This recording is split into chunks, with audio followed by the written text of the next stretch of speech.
Hello friends, आप सभी का फिर से स्वागत करते हैं हमारे चैनल ज्योति फन व्लॉग पर। तो आप सभी देख रहे हैं तेरे प्यार में पागल भाग 31। तो दोस्तों, कल हमने इसका लास्ट पार्ट डाला था, मगर आप सब लोगों की बहुत सारी रिक्वेस्ट आ रही थी इस कहानी को और भी आगे देखने की। आप लोग अंतिम भाग से खुश नहीं थे, इसीलिए हमने इस कहानी को आगे भी बढ़ाने का सोचा है। श्रद्धा बाथरूम से निकली ही थी। बालकनी में जो विराट खड़ा उसका इंतजार कर रहा था अपने दिल की बात बोलने के लिए। श्रद्धा के आते ही विराट उसके करीब गया और घुटनों पर बैठकर उसे प्रपोज कर दिया। उसके प्यार को श्रद्धा ने भी एक्सेप्ट कर लिया और दोनों ही एक दूसरे के गले लग जाते हैं और एक दूसरे को प्यार करने लगते हैं। इतना आप पिछले भाग में देख चुके थे, अब देखते हैं आगे। विराट को किसी ने कस के हिलाया। विराट जो ये सारी चीजें सपने में सोच रहा था, वो एकदम से चौंक गया और उसके सामने श्रद्धा खड़ी थी, जो बार बार विराट का हाथ पकड़कर उसे बोल रही थी, मिस्टर सिंघानिया। श्रद्धा विराट के सामने खड़ी जो उसे बहुत ही गुस्से में घूर रही थी। विराट श्रद्धा को देखकर चौंकते हुए बोला, श्रद्धा तुम यहाँ? श्रद्धा विराट को घूरते हुए बोली, मैं यहाँ का मतलब क्या? मैं तो यहीं रहूंगी ना। मिस्टर सिंघानिया, आपको क्या हो गया है? विराट ने कुछ ही समय में महसूस कर लिया कि वो ये सारी चीजें बस सपने में ही देख रहा था। वो ख्यालों में था जब उसने श्रद्धा को प्रपोज किया और श्रद्धा ने भी उसके प्यार को एक्सेप्ट कर लिया। वो ये सारी सपने में चीजें देख रहा था। विराट की खुशी कुछ ही देर में खत्म हो गई और वे अपना सिर खुजलाने लगा। उसे समझ में नहीं आ रहा था कि ये आखिर हो क्या रहा है। उसने अपनी सिगरेट वहीं पर डाल दी और वो कमरे के अंदर चला गया। श्रद्धा को भी कुछ भी समझ में नहीं आया कि आखिर ये विराट को अचानक से क्या हो गया। अभी तो ये सिगरेट पी रहा था और अपने किस ख्यालों की दुनिया में खोए थे। वो इस तरह से चौंकते हुए यहाँ से चले क्यों गए? विराट बेड पर आकर बैठ जाता है और बोलता है, श्रद्धा आज हमारी मुंबई के लिए फ्लाइट है, तो 1 घंटे बाद हमें यहाँ से निकलना है। वो अपनी नज़रें बार बार श्रद्धा से चुरा रहा था। श्रद्धा बोलती है कि ठीक है। विराट को एक अजीब सी बेचैनी महसूस होने लगती है श्रद्धा के सामने देखकर खुद को। वे मन ही मन बड़बड़ाते हुए बोलता है कि ये अचानक से मैं ये सब क्या सोच रहा था और मुझे ऐसा क्यों लगा कि शायद मैं सच में श्रद्धा की बाहों में हूँ और ये सपना नहीं। काश ये सपना सच होता, श्रद्धा ने मेरे प्यार को एक्सेप्ट कर लिया होता। विराट अपने इंपॉर्टेंट डॉक्यूमेंट्स लेकर वहाँ से निकल जाता है। श्रद्धा अपनी पैकिंग में लग जाती है। श्रद्धा लगभग सारा सामान सेट कर चुकी थी और रेडी हो गई थी। तभी श्रद्धा के फ़ोन पर अचानक से किसी का फ़ोन आया। श्रद्धा ने अपना फ़ोन उठाकर देखा तो वो फ़ोन किसी और का नहीं, विराट का ही था। श्रद्धा अपने मन में सोचती है कि विराट का फ़ोन, अभी तो ये यहाँ से गए हैं और इतनी जल्दी फ़ोन। तभी वो फ़ोन को रिसीव करती है। उधर से विराट ने बोला, श्रद्धा मैं तुम्हें एयरपोर्ट पर ही मिलूँगा, तुम प्लीज़ वहीं पर आ जाना। मुझे थोड़ा सा इम्पोर्टेंट काम है जो मैं करके सीधा एयरपोर्ट ही आ जाऊँगा। मैंने तुम्हारे लिए गाड़ी भेज दी है, तुम उसी में एयरपोर्ट आ जाना। इतना बोलकर वो फ़ोन काट देता है। श्रद्धा भी थोड़ा सा मुँह बनाते हुए बोलती है कि ठीक है, मैं आपको एयरपोर्ट पे मिलती हूँ। श्रद्धा ने अपना फ़ोन टेबल पर रख दिया और वो सोचने लग गई कि अचानक से इस मगरमच्छ को हो क्या गया है। क्या ये मुझसे दूर जाना चाहता है? क्या चल क्या रहा है इसके दिमाग में? मुझसे दूर दूर क्यों भाग रहा है? ऐसे तो ये बार बार मेरे करीब आने की कोशिश करता रहता है, एक भी पल नहीं मुझे अकेली छोड़ना चाहता है। मगर अब जब मेरे दिल में इसके लिए प्यार हो गया है, फीलिंग्स आ गई हैं, तो ये मुझसे दूर क्यों जा रहे हैं?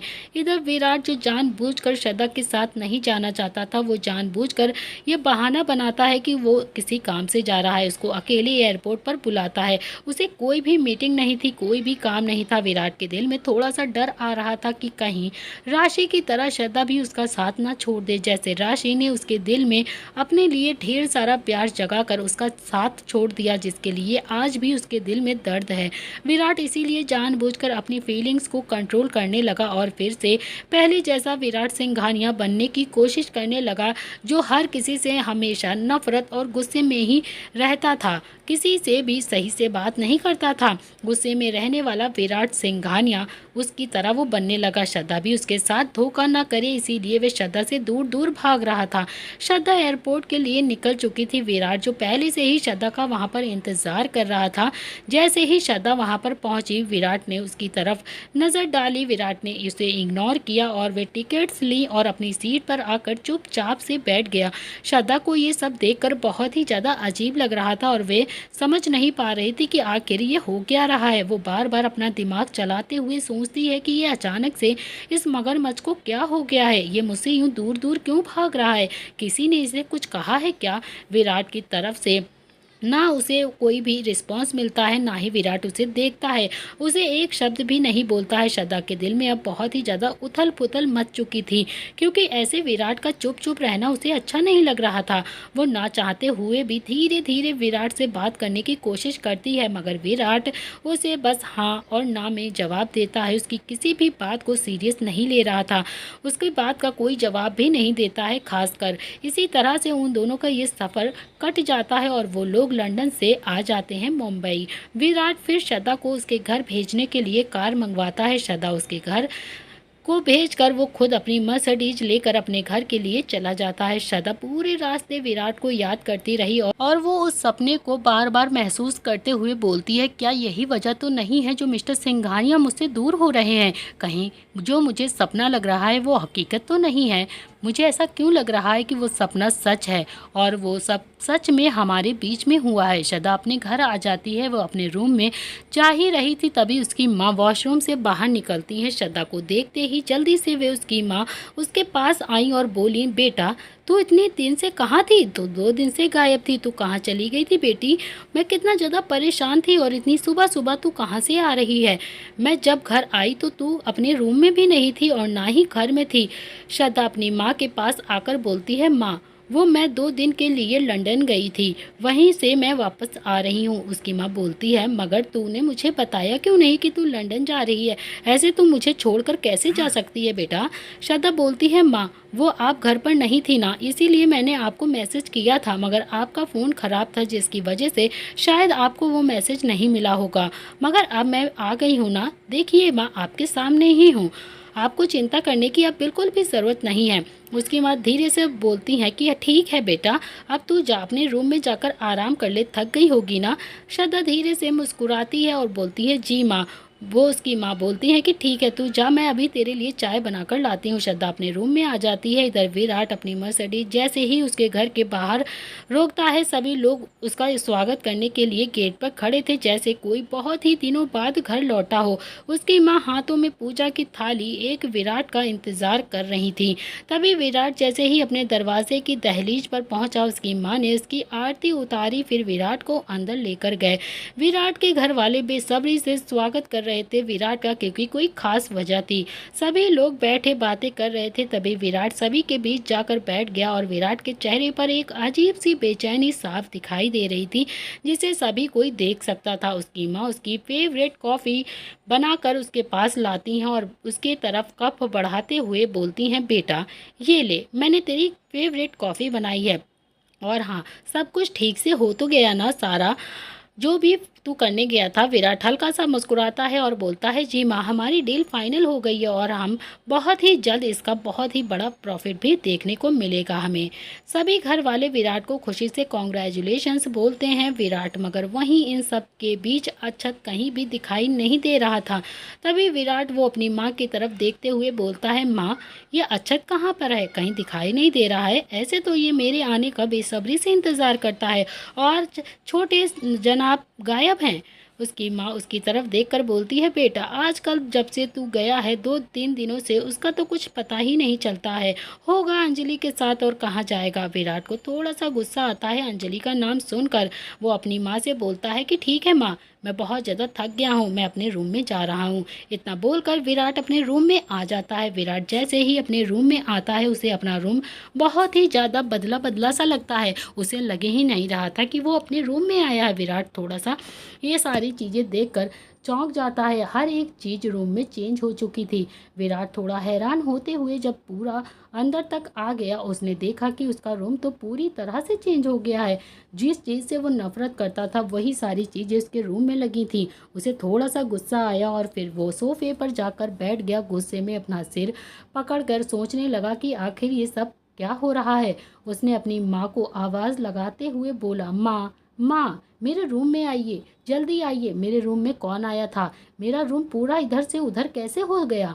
उसकी माँ थोड़ा घबराते हुए उसके रूम में आती हैं और बोलती हैं, बेटा वो बात यह है कि तेरे डैड ने तेरी शादी के लिए सोचा है, इसीलिए उन्होंने ये रूम को इस तरह गुलाबों से सजाया है। उन्होंने हमारे जो दूर के रिश्तेदार हैं शर्मा जी, उनकी बेटी को तेरे लिए पसंद किया है और वे चाहते हैं कि तू कामिनी से शादी कर ले। विराट को तो जैसे एक झटका सा लग गया और वो हैरान होते हुए बोला, माँ शादी? और वो भी मैं? कभी नहीं। अपनी माँ की तरफ देखते हुए बोलता है, माँ ये क्या बोल रही हैं आप? उसकी माँ उसे समझाते हुए बोलती हैं, बेटा तो कब तक इस तरह से अपने दर्द को अपने दिल में ही छुपाकर खुद को कमज़ोर बनाता रहेगा, खुद को दर्द देता रहेगा? जो तुम सोचते हो वो जा चुका है तुम्हारी लाइफ से, क्यों तू खुद से भागता रहेगा? मेरे बेटे, मैं नहीं चाहती कि तू हमेशा ऐसा ही रहे। मुझे तो मेरा पहले जैसा विराट चाहिए, हमेशा खुश रहता था जो। प्लीज़ बेटा मान जाना। विराट बोलता है, माँ मगर मैं ये शादी नहीं कर सकता, आप तो जानती है ना कि मैं। इतना कहकर वो वहीं पर रुक जाता है। इससे आगे वो नहीं बोल पाता है। उसकी माँ की आंखों में आंसू आ जाते हैं और वे बोलती हैं कि बेटा तू एक बार उस लड़की से मिल तो ले। वो लड़की सच में बहुत ही अच्छी है और संस्कारी है। अगर तू उससे शादी कर लेगा ना तो हमारे घर में बहुत सारी खुशियाँ आ जाएंगी। सबसे अच्छी बात तो यह है कि वो हमारे ही रिलेशन में है। तू तो अपने डैड को जानता ही है ना कि उन्होंने अगर एक बार किसी से वादा कर दिया तो वो अपने वादे को कभी नहीं तोड़ते हैं। अब मैं तुझे कैसे समझाऊं? उन्होंने तो अगले हफ्ते ही तेरी सगाई भी कामनी के साथ फिक्स कर दी है। बेटा प्लीज़ मना मत कर, हमारी इज्जत की बात है। विराट अपनी माँ की तरफ देखते हुए उन्हें इनकार नहीं कर पाता है और चुपचाप अपने रूम से बाहर निकल आता है। विराट को तो कुछ समझ में ही नहीं आ रहा था कि अब ये कौन सी नई प्रॉब्लम आ गई है। इधर अच्छा जो अंजलि के साथ एक रोमांटिक डेट पर आया था, अक्षत अंजलि के साथ काफ़ी देर से डांस करता है। वो एक पार्टी में गया हुआ था। दोनों ही ड्रिंक कर लेते हैं जिससे दोनों ही काफ़ी ज़्यादा नशे में हो जाते हैं, एक दूसरे के साथ बहुत ही ज़्यादा रोमांटिक होने लगते हैं। अंजलि अपनी मदहोश आवाज़ में बोलती है, अक्षत प्लीज़ मुझे जाने दीजिए। अक्षत अंजलि के बहुत ही करीब था और उसने अंजलि की बातों को सुना ही नहीं था, ऐसे बिहेव करने लगा। वो अपने आप पर कंट्रोल नहीं कर पा रहा था। अंजलि की खूबसूरती उसकी आंखों में समाई जा रही थी। अक्षत अंजलि को अपने और भी ज़्यादा करीब कर लेता है और उसे किस करने लगता है। अंजलि अक्षत को अपने आप से दूर करने की कोशिश कर रही थी लेकिन अक्षत अपने होश में ही नहीं था और अब अंजलि भी अपने आपको छुड़ाने की कोशिश नहीं कर पा रही थी। वो भी काफ़ी ज़्यादा थक गई थी क्योंकि वो भी बहुत ही ज़्यादा नशे में थी और नशे में होने की वजह से वो ज़्यादा फोर्स नहीं लगा पा रही थी और थक भी बहुत ज़्यादा गई थी। अक्षत काफ़ी देर से उसे किस करने के बाद अंजलि को अपनी गोद में उठाते हुए बेड की तरफ ले जाने लगता है। सामने जो बेड फूलों से सजा हुआ था, अक्षत उसे प्यार से बिस्तर पर लिटा देता है और फिर वो फिर से अंजलि को किस करने लगता है। अब अंजलि भी अपने होश खोने लगी थी क्योंकि उसने भी थोड़ी बहुत नहीं थोड़ी ज़्यादा ही शराब पी रखी थी। अंजलि के ऊपर अब शराब का नशा होने लगा था। पार्टी में जो उसने शराब पी थी वो बहुत ही ज़्यादा हार्ड थी लेकिन अंजलि उसे रोकते हुए बोलती है, प्लीज़ रुक जाइए अक्षत। अक्षत जो कि अंजलि की गर्दन पर फोर्सफुली किस कर रहा था वो रुक जाता है और अंजलि की तरफ देखता है और अपनी प्यार भरी आवाज़ में बोलता है, क्या तुम्हें मेरा तुम्हारे करीब आना पसंद नहीं अंजलि? मैं काफ़ी दिनों से देख रहा हूँ कि तुम मुझसे दूर दूर रह रही हो। अक्षत की इतनी प्यार भरी आवाज़ सुनकर अक्षत को कोई भी जवाब नहीं दे पाती है अंजलि। अंजलि देखती रहती है। अच्छा जो कि अंजलि को ही एक टक देखे जा रहा था, वो उसके जवाब का इंतज़ार कर रहा था लेकिन वे उसके काफ़ी देर चुप रहने से वो उसकी खामोशी को समझ रहा था कि अंजलि को भी उसके करीब जाने से कोई शिकायत नहीं है। तभी अंजलि उसे ना कोई जवाब दे रही है और ना ही उसे रोक रही है और वो फिर एक बार फिर से अंजलि के होंठों पर किस करने लगता है। अंजलि अक्षत को रोकने की कोशिश कर रही थी क्योंकि अक्षत की किस बहुत ही ज़्यादा फोर्सफुली थी। अक्षत बहुत ही फोर्सफुली थोड़ा गुस्से में अंजलि को किस कर रहा था। वे सांस भी नहीं ले पा रही थी। अंजलि अक्षत को रोकने की कोशिश कर रही थी लेकिन अक्षत अपने होश में नहीं था और वे धीरे धीरे कर अपने होंठ अंजलि की गर्दन पर ले गया और अंजलि के सफ़ेद गले पर उसके निशान बनाते रहा और कस कस के उसे किस करता रहा। उसके बाद वे अंजलि से दूर होकर अपनी शर्ट के बटन खोलने लगा। अंजलि ये देखकर उसके दिल की धड़कनें तेज होने लगी थी और अब वो भी अपने होश होश खोने लगी थी। फिर अक्षत अंजलि को अपनी ओर खींचता है और उसे अपने ऊपर लाता है। उसके बाद वह धीरे धीरे करके उसके सारे कपड़े उससे अलग करता है और वे दोनों पूरी तरह से एक हो जाते हैं। दोनों ने ही अपने कपड़े उतार दिए थे और एक कंबल के अंदर दोनों एक दूसरे की बाहों में लिपट गए थे। उस कमरे में अंजलि की लंबी लंबी सांस लेने की आवाज़ के अलावा और कोई भी नहीं था। उन दोनों को यह अंदाज़ा भी नहीं था कि वो दोनों पूरी तरह से एक हो गए हैं और एक पति पत्नी जैसा रिश्ता बना चुके हैं। अंजलि पर शराब का असर हावी हो गया था। इधर विराट ने भी कई बार अक्षत से बात करने के लिए उसे कॉल लगाई थी, मगर अक्षत तो अपनी होश में ही नहीं था। वो तो अंजलि के प्यार में दीवाना हो गया था, इसीलिए उसने विराट के फ़ोन को नहीं देखा। अक्षत और अंजलि दोनों ही एक दूसरे के प्यार में खो गए थे। इधर विराट जो श्रद्धा के बारे में सोच रहा था, श्रद्धा का वही मासूम चेहरा बार बार उसे याद आ रहा था। वो मन ही मन बड़बड़ाते हुए बोलता है कि तुम मुझे क्यों इतना ज़्यादा याद आ रही हो? मैं क्यों चाह कर भी तुमसे दूर नहीं हो पा रहा हूँ? मैं नहीं चाहता कि तुम मेरी आंखों के सामने आओ, मैं तुम्हें याद करूँ। क्यों तुम्हें देखते ही मेरे दिल की धड़कनें तेज हो जाती हैं? क्यों मैं चाह कर भी तुमसे दूर नहीं रह पाता हूँ? जब भी तुम मेरे करीब आती हो, मेरी धड़कनें क्यों तुम्हें अपने और भी ज़्यादा करीब लाने की कोशिश करती हैं? क्यों मेरा दिल बेकरार हो जाता है तुम्हें देख कर? तभी विराट को कुछ याद आता है कि जब वो श्रद्धा के साथ लंदन में होटल में था, तो उसके बिस्तर पर जब वो उसे प्यार कर रहा था, तो श्रद्धा किसी लड़के को बाबू करके बुला रही थी, तो उसकी आंखें गुस्से में लाल हो जाती हैं। श्रद्धा को किसी और के साथ सोचकर वो किसी का फ़ोन करता है और कुछ देर बाद ही विराट जो अपने विला में था, तभी वहाँ किसी की एंट्री होती है। विराट जो अपने रूम में बैठकर शराब पी रहा था, उस शख्स के आते ही विराट से अंदर बुलाता है और फिर वो शख्स धीरे धीरे अंदर आ जाता है। वो शख्स कोई और नहीं था, विराट का खास असिस्टेंट था, राहुल। विराट सोफे पर बैठा था और वो बहुत ही ज़्यादा सीरियस होकर बातें कर रहा था। वो उससे बोलता है कि पता करो कि श्रद्धा के घर में कौन कौन है और श्रद्धा का किससे किससे रिलेशन है। श्रद्धा के बारे में मुझे सारी डिटेल्स चाहिए। विराट का असिस्टेंट विराट को बहुत ही हैरानी से देख रहा था कि आखिर इनको श्रद्धा के बारे में क्या डिटेल चाहिए। तभी विराट उसे घूरता हुआ देखता है और वो विराट को कुछ बोलने से पहले ही अपना सिर हिलाते हुए वहाँ से चला जाता है। विराट फिर अपनी शराब को पीने लगता है और खिड़की के पास जाकर खड़ा हो जाता है। उसे अपने आप पर बहुत ही ज़्यादा गुस्सा आ रहा था कि उसने ये क्या कर दिया है श्रद्धा के साथ, क्योंकि श्रद्धा जिसे सपना सोच रही थी वे सपना नहीं हकीकत था कि विराट ने उसे सच में अपने करीब किया था। विराट ने सच में उस रात होटल में श्रद्धा से बेहद ही करीब होकर उसे किस भी किया था। उस रात श्रद्धा उसकी बाहों में थी। उसे बहुत ही ज़्यादा गुस्सा आ रहा था अपने ऊपर, क्योंकि वो जानता था कि उसकी गलती है। मैं कैसे कितनी जल्दी राशि के दिए हुए धोखे को भूल सकता हूँ? कैसे मैं किसी और से प्यार करने की सोच सकता हूँ? मैंने कैसे इतनी बड़ी गलती कर दी? अभी तो मेरा राशि से बदला भी नहीं पूरा हुआ और मैंने ये सब क्या कर दिया? उसने गुस्से में दीवार पर जोर से मुक्का मारा। फिर वो शांत होने की कोशिश करते हुए अपने आप को संभालने की कोशिश कर रहा था और गुस्से में आकर वो अपने बेड पर लेट गया। उसका दिमाग काम नहीं कर रहा था। वो कैसे बहक सकता है? वो कैसे किसी लड़की के साथ इतना ज़्यादा क्लोज हो सकता है? किसी के साथ अपने पास होने से भी उसे बहुत ही ज़्यादा डर लगता था। वो कैसे इतना काबू नहीं कर पाया अपने ऊपर? विराट सिंघानिया जो पूरे मुंबई पर राज करता है, सबको काबू में रखता है, वो एक लड़की से हार गया। वो कैसे राशि के दिए हुए धोखे को भूल गया? विराट काफ़ी ज़्यादा गुस्से में अपने आप को ये सारी चीज़ें यकीन दिलाने की कोशिश कर रहा था। वो कोस रहा था खुद को कि मैं अपना काबू कैसे नहीं कर पाया खुद पर। यह सब समझकर वो जोर जोर से चिल्ला रहा था। दोनों मुट्ठी अपने आप ही कसने लगी और उसकी आंखें लाल हो चुकी थी। विराट सीधा वॉशरूम में चला जाता है और शावर लेने के लिए शावर के नीचे खड़ा हो जाता है। उसने शावर चालू किया। वो काफ़ी ज़्यादा अपने आप को कमज़ोर महसूस कर रहा था।